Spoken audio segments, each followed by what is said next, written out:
Oikein paljon tervetuloa katsomaan tai kuuntelemaan ProximaCast episode 1. Mun nimi on Joel Orpeus, Proxima Coachingin ja tämän ProximaCast podcastin perustaja.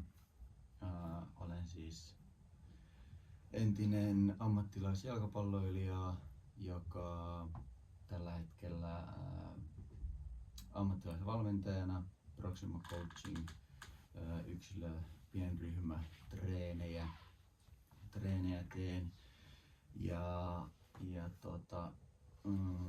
halusin aloittaa tällaisen podcastin liittyen jalkapalloon, eri aiheisiin. Tänään ensimmäisessä jaksossa meillä on vieraana mun hyvä ystäväni Aleksi Niemelä, jolla on koulutustaustaa ja paljon tietotaitoa tämänpäiväisestä aiheesta, joka on siis jalkapalloilijan henkinen hyvinvointi ja ylipäätään henkinen sanotaanko henkinen hyvinvointi, henkinen tasapaino jalkapalloilijalla, varsinkin sitten mitä korkeammalla tasolla pelaa. Eli tänään keskustellaan paineiden hallinnasta, stressin hallintatekniikoista jalkapalloilijoille, itseluottamuksen rakentamisesta, tasapaino urheilun ja yksityiselämän välillä, miten tärkeitä ystävät, perhe, vapaa-aika on sen intensiivisen harrastamisen ja ammattilaisjalkapalloilijaksi harjoittelun ohella, ja sitten hieman puhutaan myös mielenterveysongelmiin liittyvästä stigmasta, mikä urheilussa on edelleen. Pikkuhiljaa sitä totta kai tuodaan esille enemmän ja enemmän, mutta mun mielestä ei lähelläkään vielä tarpeeksi, niin puhutaan myös siitä. Mutta pidemmittä puhetta, tervetuloa Aleksi. Kiitos kovasti.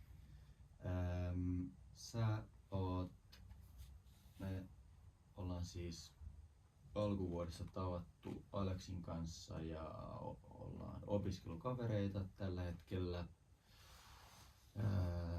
Laureassa, ja sulta löytyy monen vuoden kokemus muun muassa meditaatiosta. Sä oot koulutettu mindfulness-ohjaaja. Kyllä vaan. Kyllä. Niin mennään ihan suoraan heti aiheeseen, että monet niin vähän nuoremmatkin kuin varmasti sitten myös vanhemmalla iällä siellä B-junnuissa ja eilenkin kun olin katsomassa U15 Future-maajoukkueen ottelua Viroa vastaan, niin siellä varmasti niinku paineet on isot pelaajilla, niin onko sulla jotain vinkkejä, tekniikoita, miten pelaajat vois käsitellä kovia paineita, tai jos niitä vaikka niinku tulee hirvittää stressi ennen peliä ja jotenkin on todella itsekriittisiä? Joo, no tämähän on tietysti asia, mitä voi lähestyä tosi monella eri tavalla, mutta jännittämiseen yleistä niin siihen liittyy tosi voimakkaasti ajatukset ja yliajatteleminen. Eli Kyllä. mielen... Sitäkin itsekin harrastaneena ja edelleen tulee yliajateltua. Eli mun mielestä siinä just se, että on hyvin tärkeää ymmärtää, että on asioita, mihin sä voit vaikuttaa ja on asioita, mihin sä et voi vaikuttaa. Ja ne asiat, mihin sä et voi vaikuttaa, sä et voi vaikuttaa siihen, että mitä mieltä joku valmentaja on sun peliesityksestä. Sä et voi vaikuttaa niinku muiden mielipiteisiin. Ainut mihin sä voit vaikuttaa on siihen, että sä oot mahdollisimman hyvin valmistautunut peleihin, treeneihin niin, että sä pystyt pelaamaan sun parhaalla tasolla tärkeissä peleissä joka ikinen päivä, joka ikinen treenissä ja sitä kautta näyttää just valmentajalle, että sä ansaitset paikan avauskokoonpanossa jne. Joo, lähtökohtana pitäisi jokaisella olla kuitenkin semmoinen pohja, että sä teet parhaas, se riittää. Eli semmoinen ylimääräinen murehtiminen siitä sitten, että jos sä oot tehnyt parhaas, niin se riittää. Ja se, että onko sulla minkälainen niin kuin suhtautuminen itseesi, niin sillä on iso vaikutus.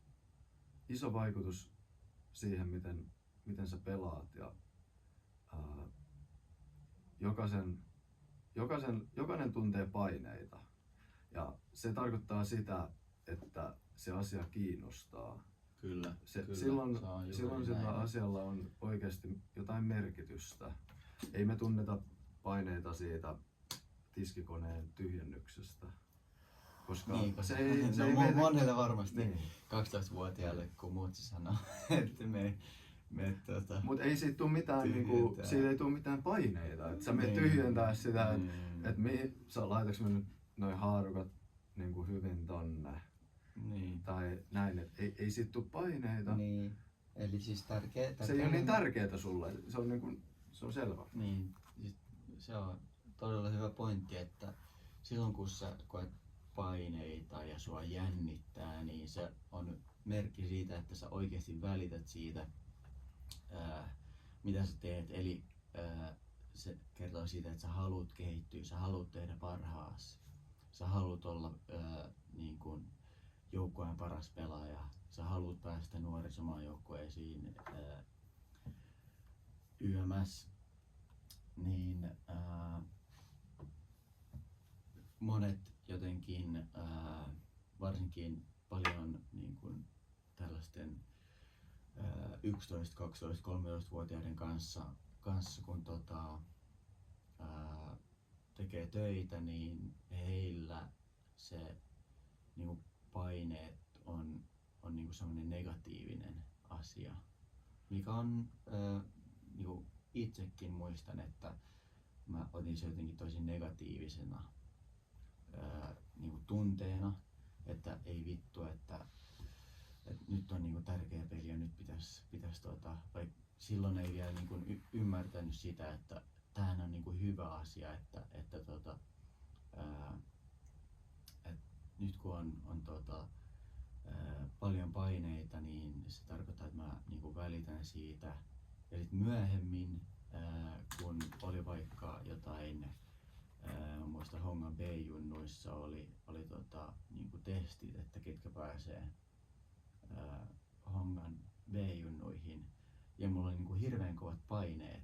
Mutta silloin mä jotenkin olin niin kuin ymmärtänyt sen, että niin kuin se on hyvä asia, että mä tunnen paineita, koska se oikeasti tarkoittaa sitä, että mä välitän siitä. Ja myös sitä kautta, kun mä ymmärsin sen, niin mä niin kuin, tein parhaani siellä kentällä. Ja koska mä olin tehnyt niin helvetisti duunia omalla ajalla, niin sit mä pääsin siihen joukkueeseen ja sit mä olin ennen loukkaantumista, niin mä olin avauskokoonpano pelaaja niin joukkueessa, joka silloin voitettiin BSM-kultaa. Joo, eli mitä jokainen kuuntelija tästä voi ottaa mukaan on se, että se on mahdollista kääntää se paineen tuntu, se voi kääntää positiiviseksi, koska jos se näkee negatiivisena, se kasvaa. Siihen tulee lisää vastusta, eli me ei haluta tuntea niitä paineita, me työnnetään niitä pois, että ei, tää ei saa tulla nyt, nämä paineet.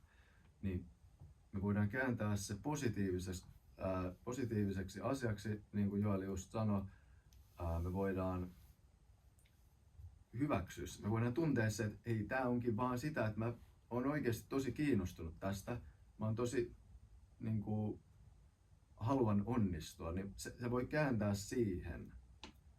Niin siinä vaiheessa, joo, siellä voi olla paineita vielä, mutta siellä ei ole sitä vastavirtaa siihen, että ei saisi olla paineita. Tai sillä, että niin kuin yrittää estää niitä. Ja taas, kun puhutaan niin kuin eri jalkapallossa eri ikävaiheissa, niin jotenkin mun fiilis on se, että just tuolla niin kuin 5v5, 8v8 vaiheessa, niin ne paineet tulee enemmän just vanhemmilta, jos vanhemmat on niin kuin aina katsomassa treenejä tai on esimerkiksi isävalmentajia.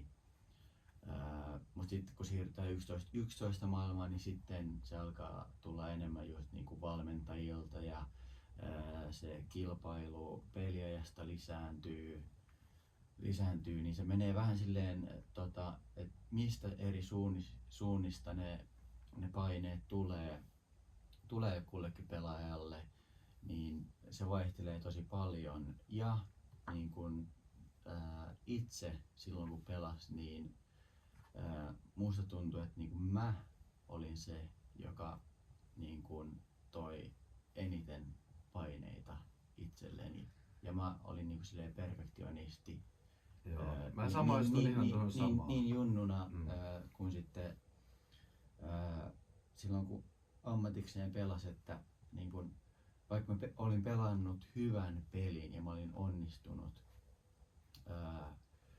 niin peli päättyy, me ollaan voitettu, mä oon tehnyt maalin, tiedätkö, kopissa niin kuin hakataan, että jes, saatiin 3 pistettä.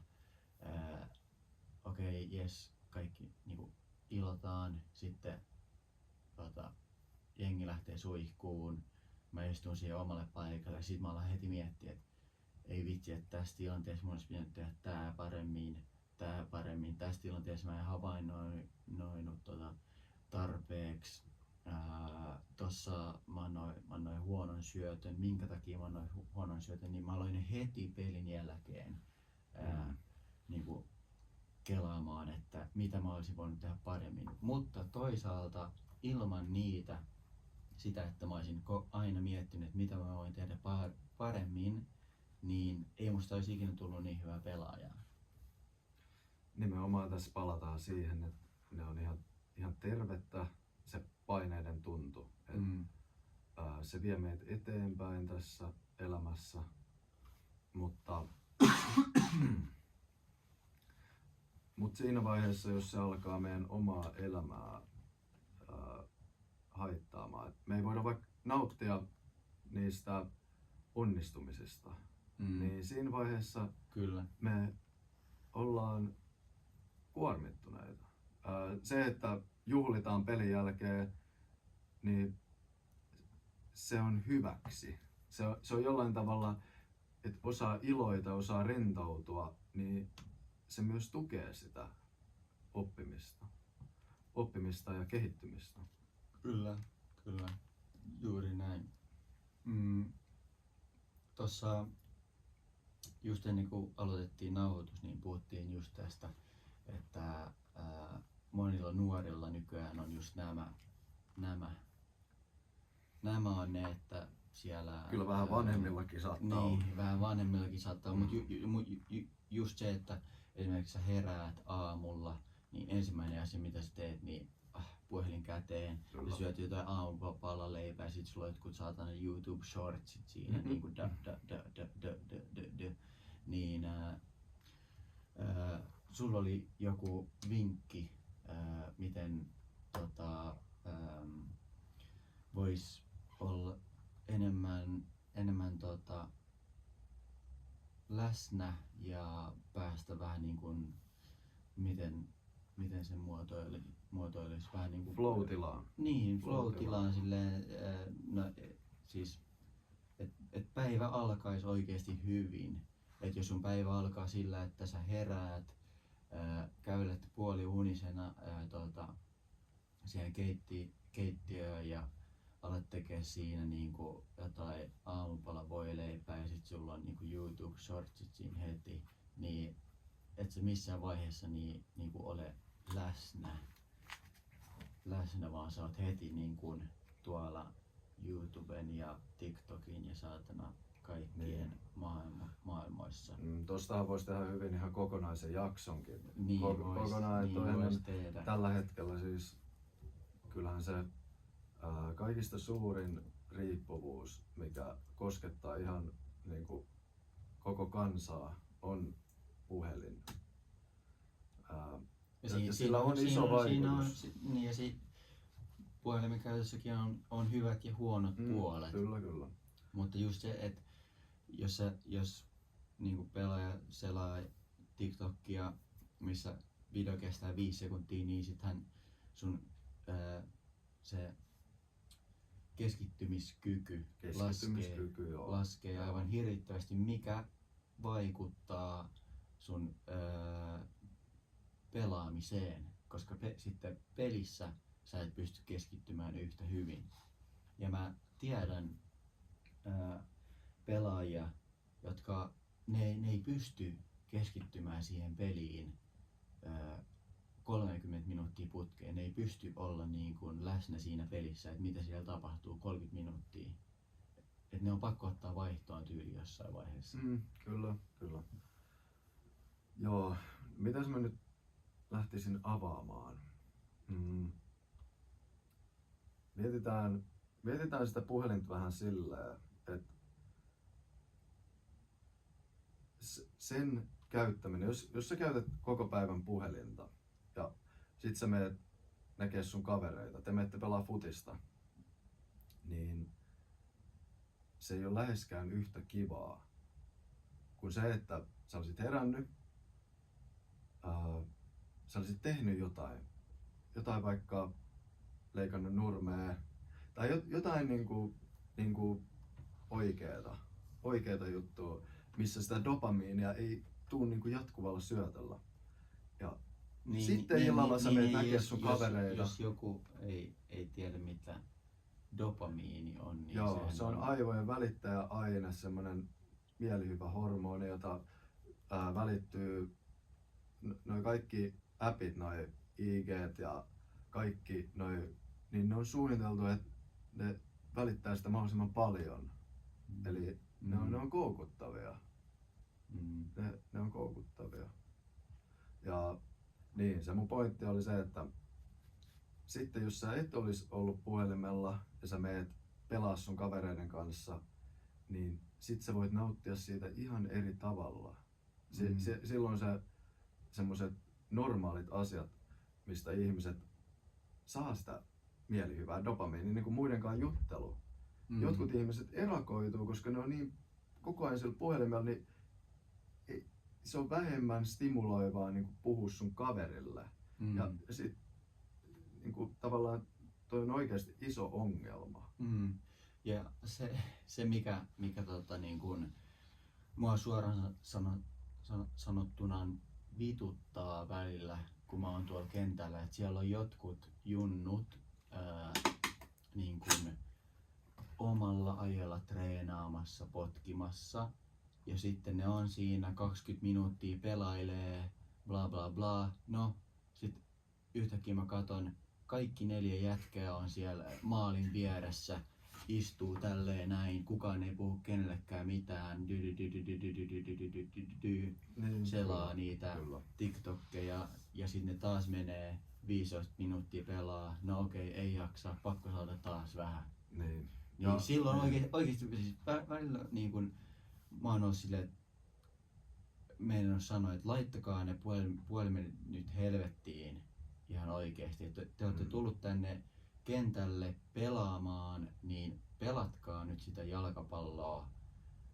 Älkääkä istuko missään maalin nurkassa selaamassa TikTokia.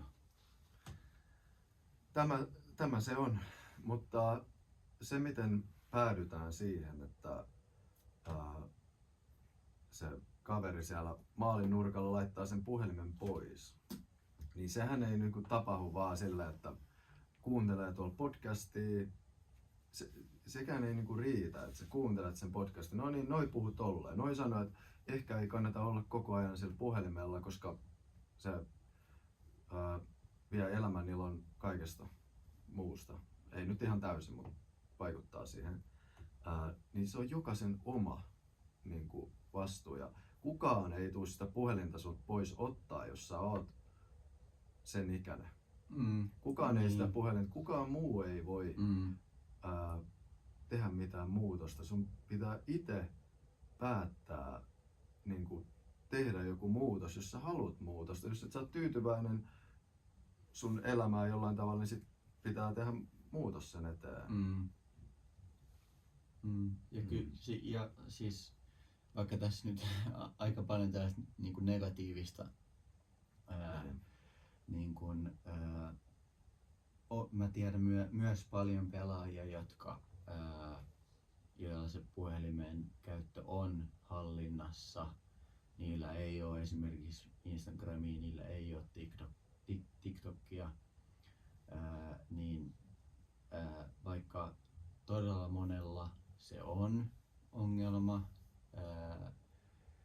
varsinkin jos puhutaan niin kuin, ihan niin kuin nuorista, jotka ei harrasta mitään, mutta myös jalkapalloilijoilla, niin kyllä mä tiedän paljon just 11, 12, 13, 14, 15 vuotiaita niin kuin oikeasti motivoituneita, intohimoisia jalkapallon pelaajia, joilla on tavoitteet korkealla, ja heillä se ei ole ongelma. Niin, ja sä voit katsoa TikTokia. Tääkin on niinku, ei se ole mikään sellainen, että siis Ronaldo ja Messi katsoo TikTokia. No, niin. Todennäköisesti kyllä ne joskus katsoo. Niin, no varmaan lastensa kanssa. Niin, varmaan. Jotain, ei se niinku poissulje mitään.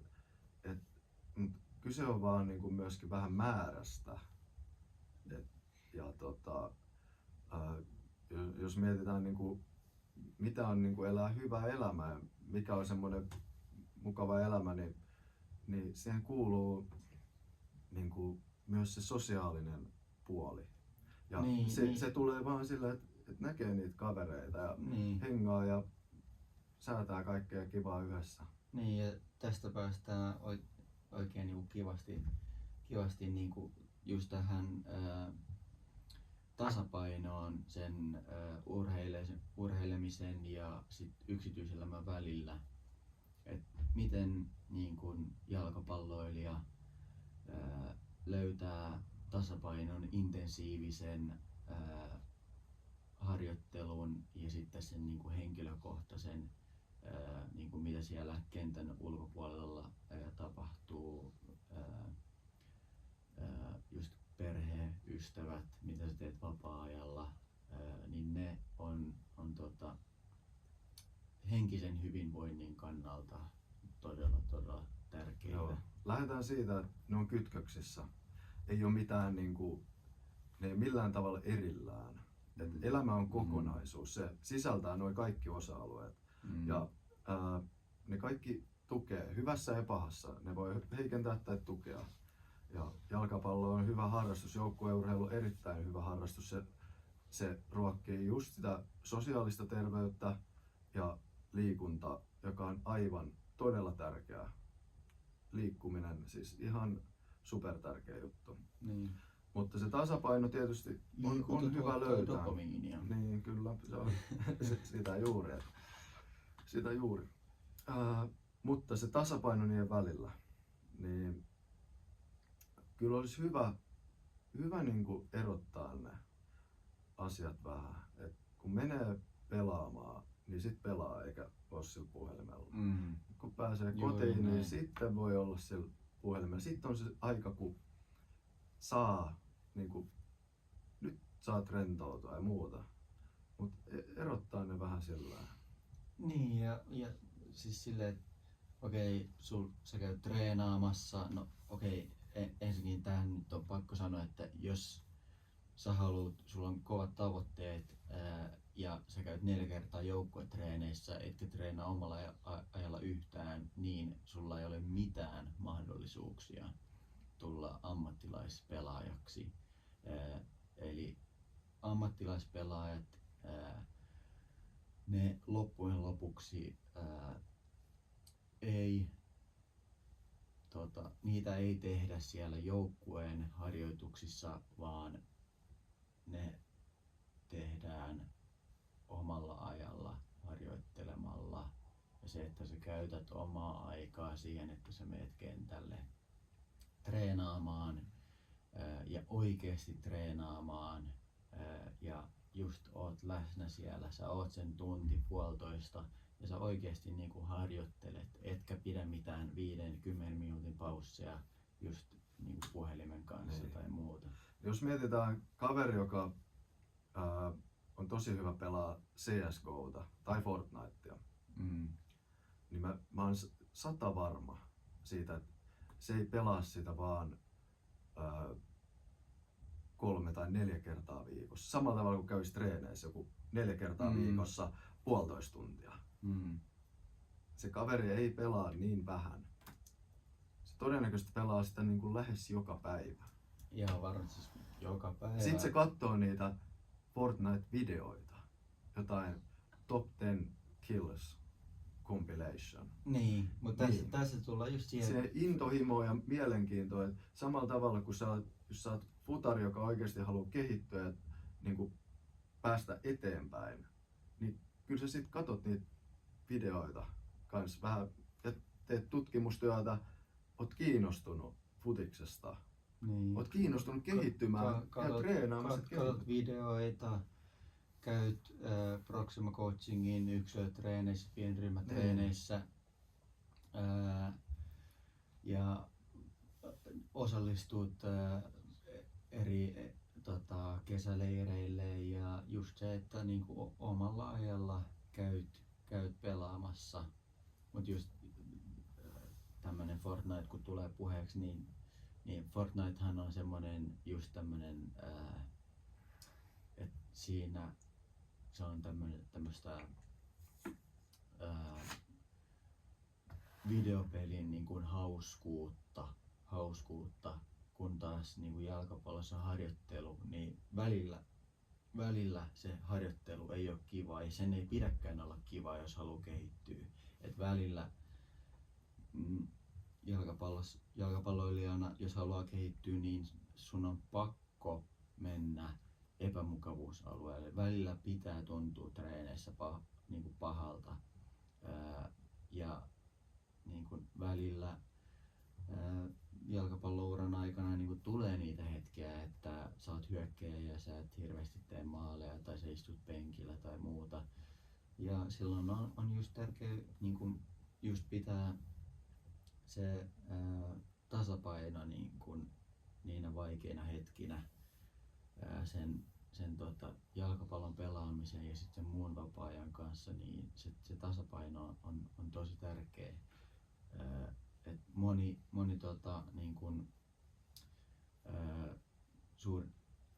suunnilleen mun ikäinen pelaaja on just niin kun lopettanut tai luovuttanut tämän tavoitteen tai haaveen ammattilaisuudesta niin kuin just sen takia, että jossain vaiheessa on se sitten ollut C-junnuna niin kuin U15, U16, U17, että ei ole päässyt johonkin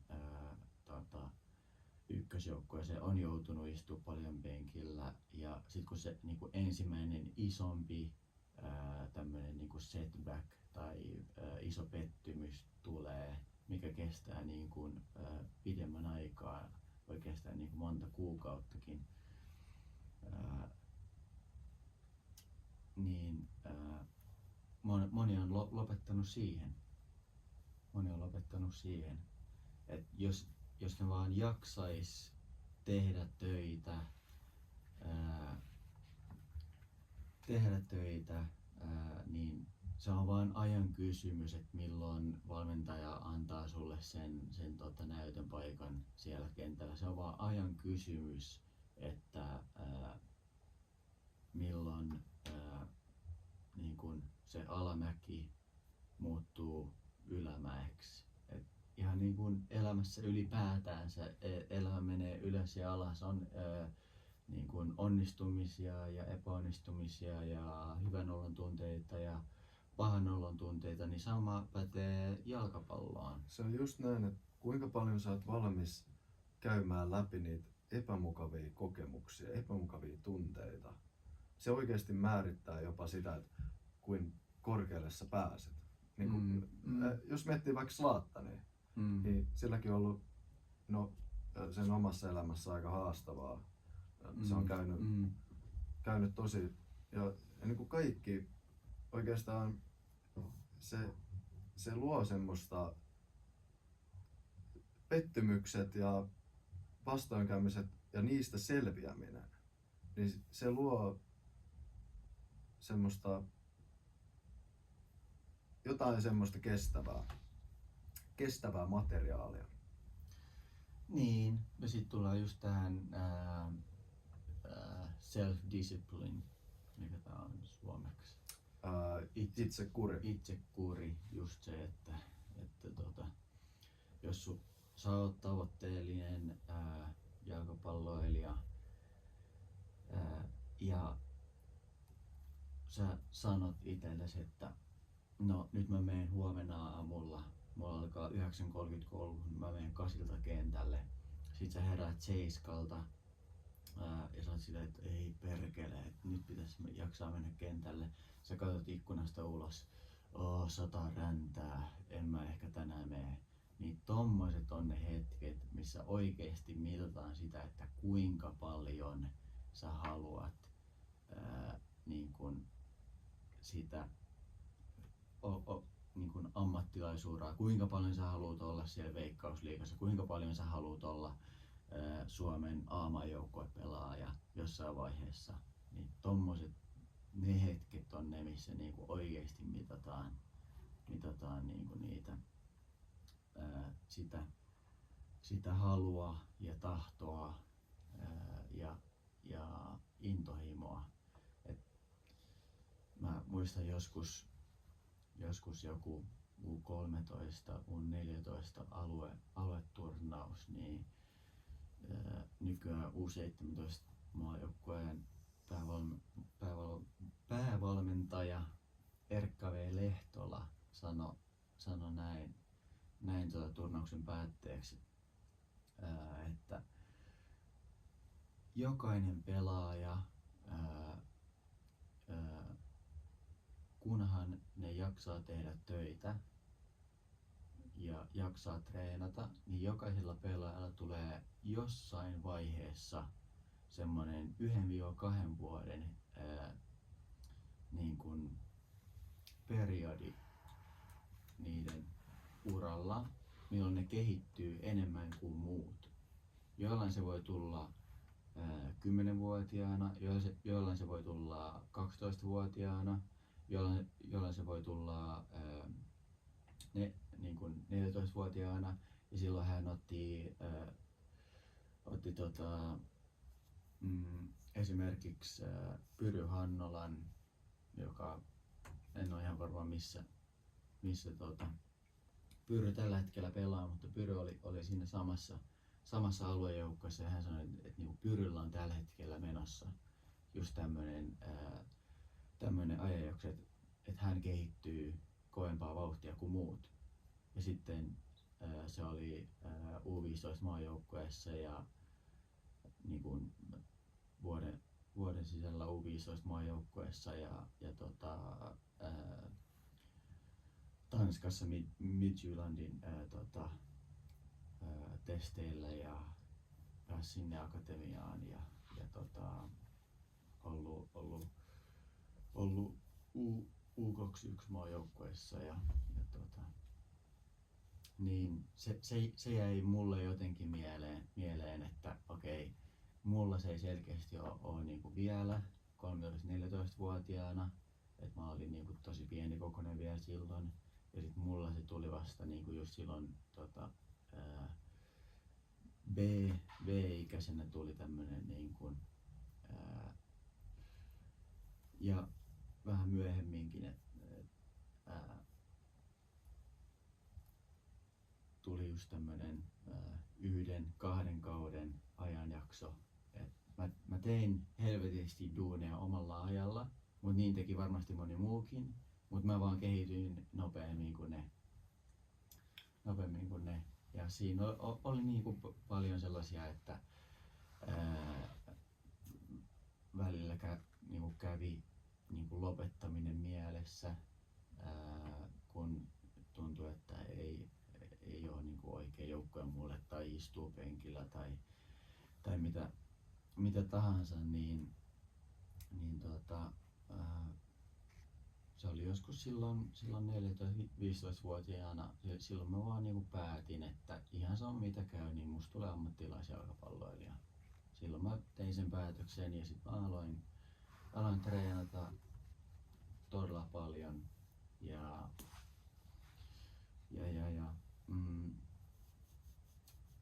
sitten loppujen lopuksi musta tuli. Niin, no näin se. Pääsin pelaamaan niin ammatiksi niin silleen, että ei tarvinnut tehdä mitään muuta kuin pelata jalkapalloa. Hyvä esimerkki siitä, mitä tahtomalla tarpeeksi pystyy tehdä. Mä voisin kans jakaa mun futistaustasta. Mä en ole itse asiassa Joelillekaan ikinä kertonut, että miksi mä lopetin. Se oli olikohan se jotain 15-vuotiaana noin, mitä mä lopetin. Ja, mä kyllä lopetin aika isosti niin just paineiden takia. Mulla oli tosi paljon paineita. Me oltiin futsalissa Masalan kisa. Oli hyvin menestynyt. Mä pelasin niissä karsinoissa, että päästiin sinne SM:iin. Niin mä olin pelaamassa siinä. Sitten tuli loukkaantuminen, jonka jälkeen mä en sit pystynyt pelata siellä SM-kisoissa. Mä olin katsomossa. Ja meidän joukkue voitti sen, joka oli niinku hieno juttu ja siis totta kai se oli varmaan semmonen, se kyllä harmitti. Se harmitti tosi paljon. Kyllä mä pelasin aina ihan avauksessa ja oli sillä niinku tärkeä pelaaja kyllä, mutta sen jälkeen ei oikeastaan en vaan päässyt takaisin siihen. Oli se loukkaantuminenkin, sekin vähän paino, mut sitten oli ne paineet jotenkin, että se oli liian epämukavaa. Mä aloin käymään kuntosalilla, koska se oli niin epämukavaa ne paineet, mitä siinä alkoi tulla. Ja sit mä lopetin. Mutta tässä vaiheessa niin mä jälkeenpäin tiedän, että jos olisi vaan jaksanut sen läpi, niin voisi pelata vieläkin ihan. Ja nythän pelataankin Joelin kanssa sitten futista taas. Mutta Vitosdivari Häntsä, Kaljan liiga.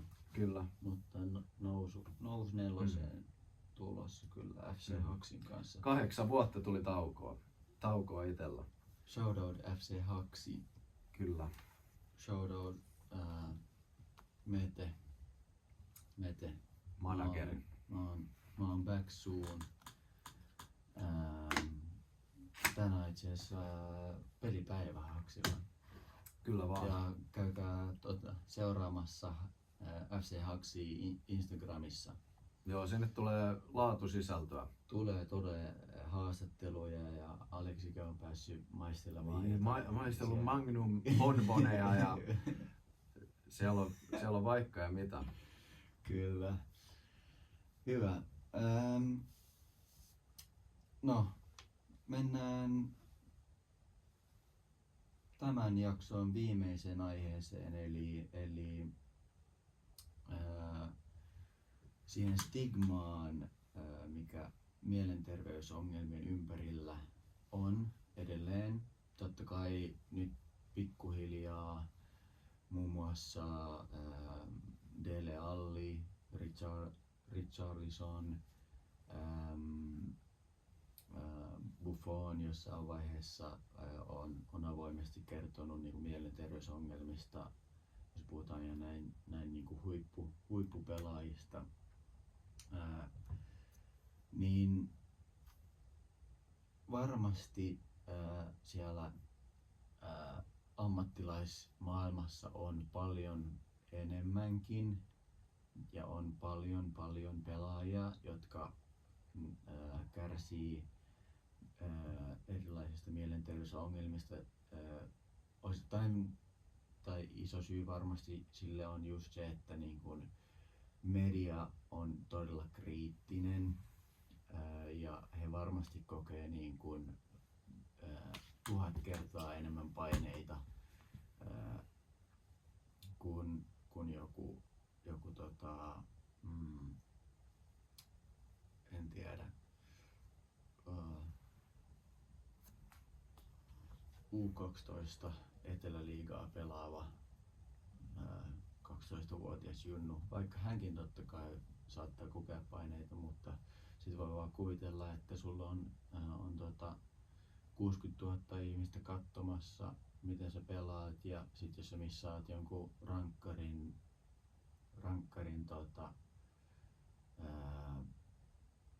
niin sitä sut haukutaan ja siitä voi seurata vaikka masennus ja onhan siis paljon on niin kun just tämmöisiä kaikki uhkausviestejä muun muassa valmentajille ja pelaajille et ei varsinkin niin kuin Englannissahan on Englannin media on tunnettu siitä, että he on niin kuin todella silleen niin raakoja että miten ne kirjoittelee pelaajista ja joukkueista, jos suoriutuu huonosti niin miten muuten kuin tällaisten tunnetuiden pelaajien niin kuin, avautumisista omista mielenterveyteen liittyvistä ongelmista, niin miten muuten sitä stigmaa sun mielestä, Aleksi, voitais purkaa?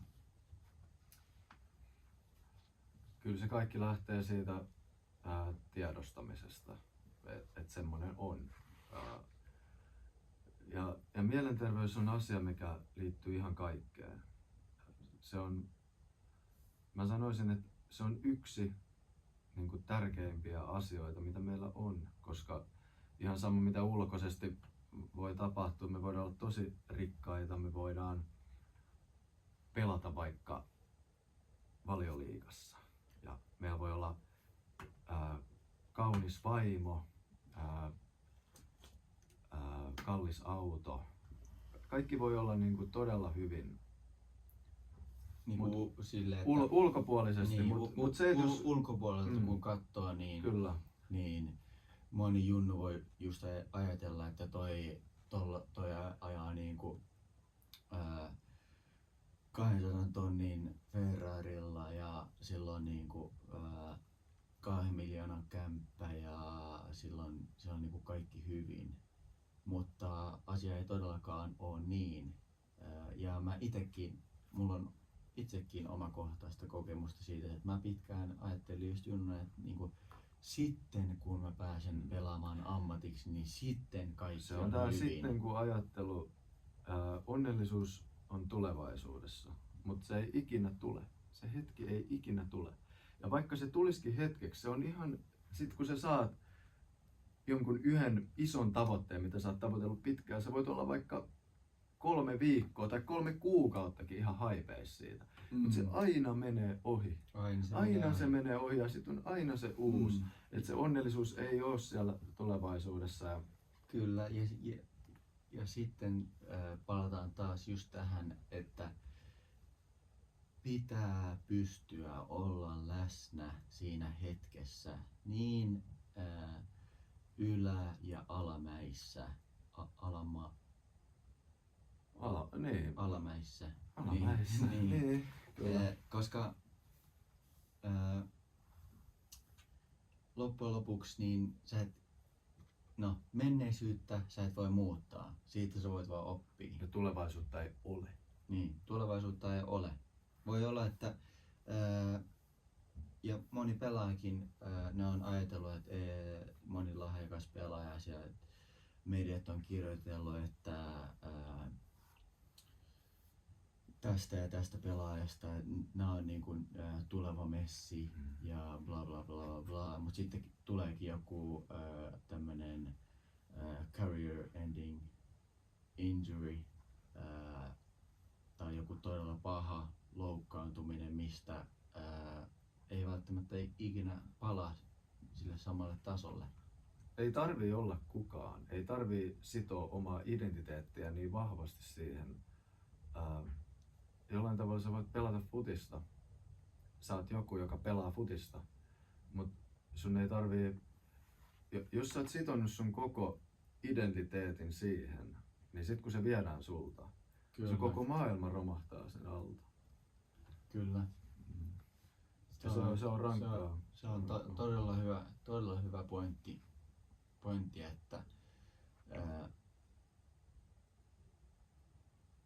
että on tärkeää ymmärtää, että jalkapallo ei ole kaikki kaikessa, vaikka se siltä saattaa tuntua monelta.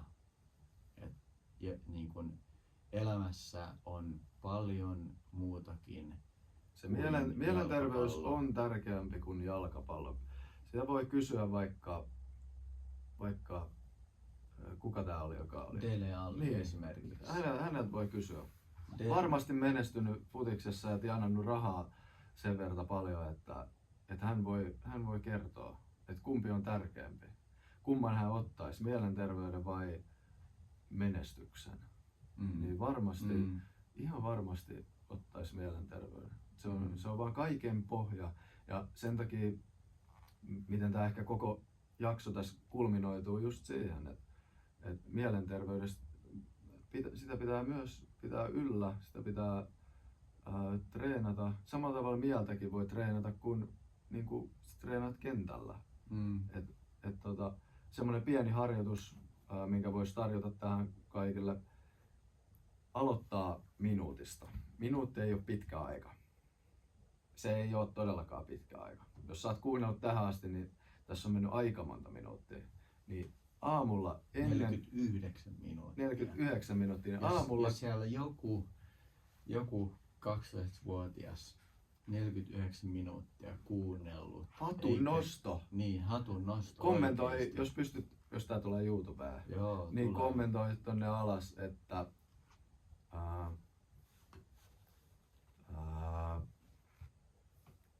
pallopää. Kommentoi pallopää. Niin. Pallopää ja sitten kaikki, jotka ei ole ollut, niin no, mitä tää pallo? Miksi nää sanoo pallopää? Joo, no niin, toi on hyvä. Sitten tiedetään, että... Joo, mutta harjoitukseen. Eli minuutti, kun sä heräät, okei, mä en laita ajankohtaa, teet milloin teet. Mutta minuutti, laitat kaiken pois. Ja tämän minuutin kun sä teet, niin sä teet kunnolla sen harjoituksen. Eli Sä voit minuutin jättää kaikki sun ajatukset pois. Sä voit jättää kaikki sun ongelmat, sun suunnitelmat, sun toivomukset, odotukset, kaiken minuutin ajaksi. Ja sä voit istua siinä silmät kiinni 1 minuutin. Sä voit laittaa ajastimen. Ja keskityt olemaan niin läsnä siinä hetkessä, oikein niin kuin sukellat siihen hetkeen ja siihen sinuuteen, mitä se on olla sinä siinä. Ja tätä kun treenaa tarpeeksi, niin sit pääsee siihen flow-tilaan. Ja kun pääsee flow-tilaan, niin katoaa se tekijän ja tekemisen välinen ero. Et se pelaaminen tapahtuu automaattisesti. Kyllä kaikki tietää sen hetken, kun se on, niin pelaaminenkin on, niin kuin, ei siinä ole mitään, niin kuin, että nyt mä pelaan täällä, vaan se on vaan semmoista, niin kuin, se on sitä flowta. Niin treenaamalla minuutti päivässä. Ja siitä sitten voi laittaa 2 minuuttia. Rohkeimmat voi aloittaa 5 minuutista. Mutta näin. Kyllä, se on oikein, oikein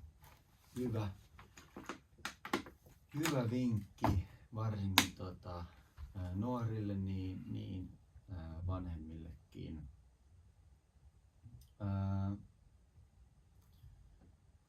Jakso alkaa tulla pikkuhiljaa päätökseen. Tosiaan yritän laittaa jakson Spotifyhin kuunneltavaksi ja sitten tämän videon myös YouTubeen. Iso kiitos Oshe sponsoroi Proxima Coachingia ja nesteyttää meidät kaikki. Nesteyttää kyllä. Ja Proxima Castia myös. Ei muuta. Kiitos Aleksi, että tulit vieraaksi ensimmäiseen jaksoon. Oli oikein mukava jutella. Kiitos kutsusta. Oli suuri kunnia olla täällä. Kyllä. Toivottavasti sinne ruudun tai Spotifyn toiselle puolelle jäi edes jotain käteen tästä jaksosta. Ja tosiaan jos katsot YouTubesta, niin laita kommentteihin, että ketä mun pitäisi kutsua tänne seuraaviin jaksoihin vieraaksi. Pelaajia, valmentajia, you name it. You name it, kyllä. Ja mä yritän saada heitä tänne. Käykää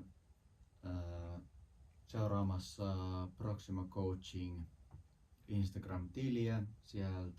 Siellä tulee aina ilmoitus, kun uusi jakso on ulkona, ja siellä tulee myös ilmoitus, kun tämä jakso on ulkona. Joo, ja saako nopeasti kertoa suosituksen? Oman YouTube-kanavan. Ääretön tie, minne se vie. Ääretön tie, minne se vie. Oletko oma YouTube-kanava? Mun oma YouTube-kanava. Siellä käsitellään meditaatioon, henkiseen hyvinvointiin ja tämmöisen niin kuin, hyvän elämän tämmöistä niin kuin, videoita. Erittäin erikoisia videoita. Kyllä. Hyvä. Ei muuta. Muistakaa treenata omalla ajalla paljon. Yrittäkää pitää se puhelimella scrollailu kohtuullisen